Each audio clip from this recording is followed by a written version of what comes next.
Guys अस्सलाम वालेकुम, this is फायका Javed. तो आज मैंने अपना फर्स्ट ब्लॉग स्टार्ट करने जा रही हूँ।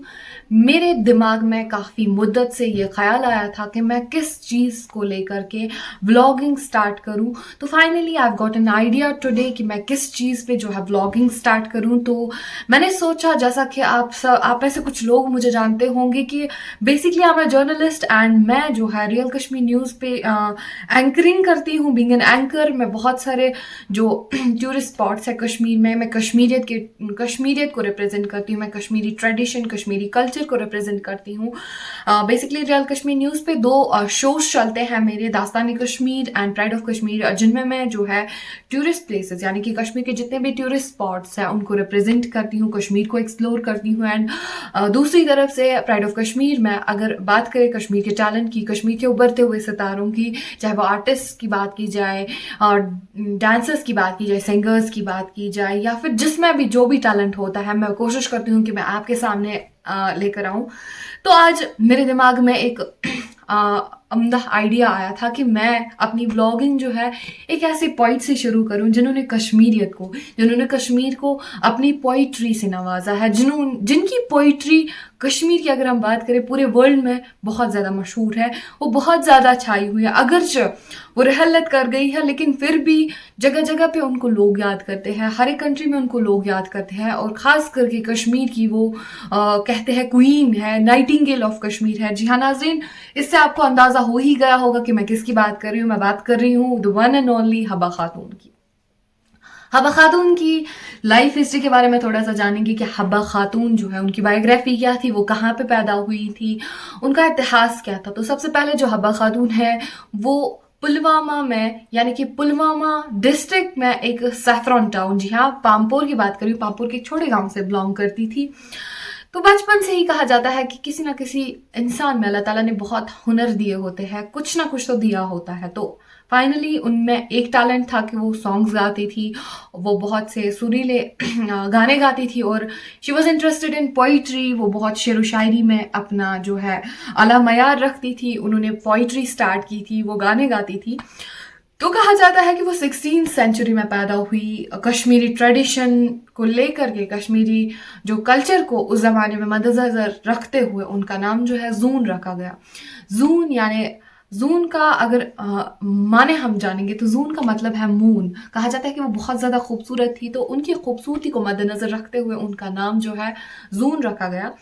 देन जब वो बड़ी होती गई तो वो गाने लगी, वो पोइट्री करने लगी। तो एक ज़माने में क्या हो गया था, एक दिन वो चिनार के एक पेड़ के नीचे गा रही थी, एक वहाँ से एक मुसाफिर आया। यूजुअली वहाँ से ट्रैवलर्स आते थे। तो उस ज़माने के जो है नेटिव यानी कि इंडिपेंडेंट रूलर यूसुफ शाह चक वहाँ से आए थे, वहाँ से गुजरे थे। वो हॉन्टिंग के लिए आए थे, वो यानी कि शिकार के लिए आए थे। तो उनके कानों में एक सुरीली सी आवाज़ गूंजी, जो कि इसी हबा खातून की थी, इसी जून की थी, जो एक सुरीली आवाज़ में एक गाना गा रही थी। दैन ये इनकी आवाज़ से मुतासर हो गए थे। तो कहा जाता है कि जब भी इनके पास गए, they both felt in love with each other, then they got married. And after marriage जो है कहा जाता है हबा खातून का नाम पड़ा है, जून से हबा खातून नाम पड़ा है।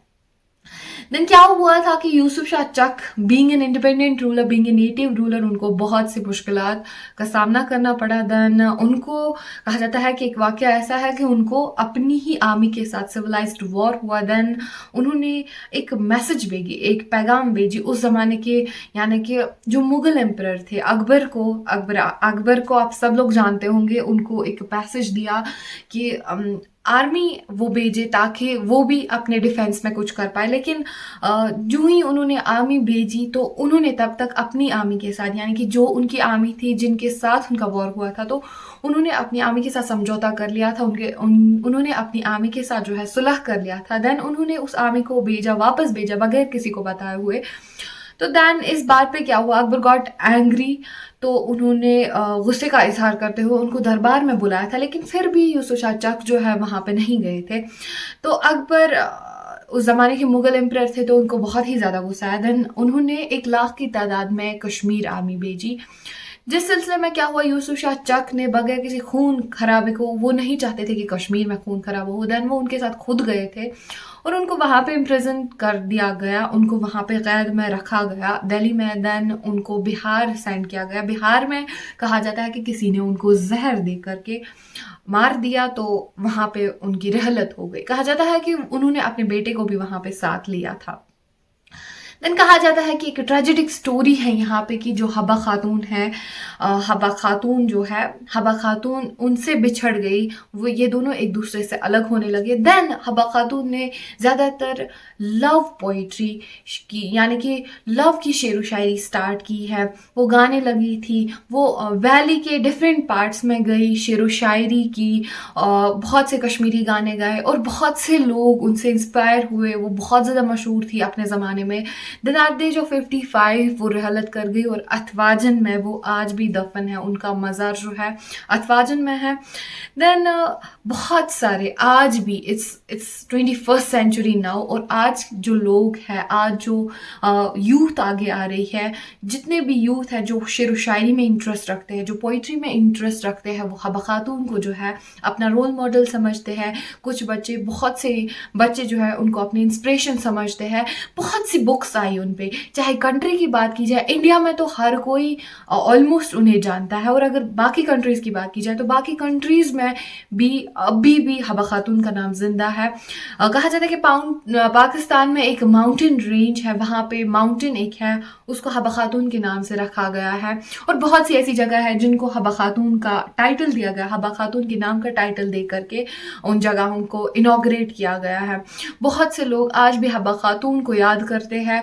चाहे मैंने आपको अभी बोला कि बीइंग अ जर्नलिस्ट मैंने बहुत से इंटरव्यूज़ किए हैं, और इंटरव्यूज़ के दौरान द रियल कश्मीर न्यूज़ पे मैंने एक इंटरव्यू किया था विद सोल्या। She is also a poet, बहुत अच्छी पोइट है वो, एंड उनका मैंने इंटरव्यू किया था। देन मुझे अभी भी याद है कि उन्होंने किस तरीके से जो है हबा खातून का जिक्र किया था। ऐसा लगता था कि वो हबा खातून की पोइट्री में पूरी डूब चुकी थी।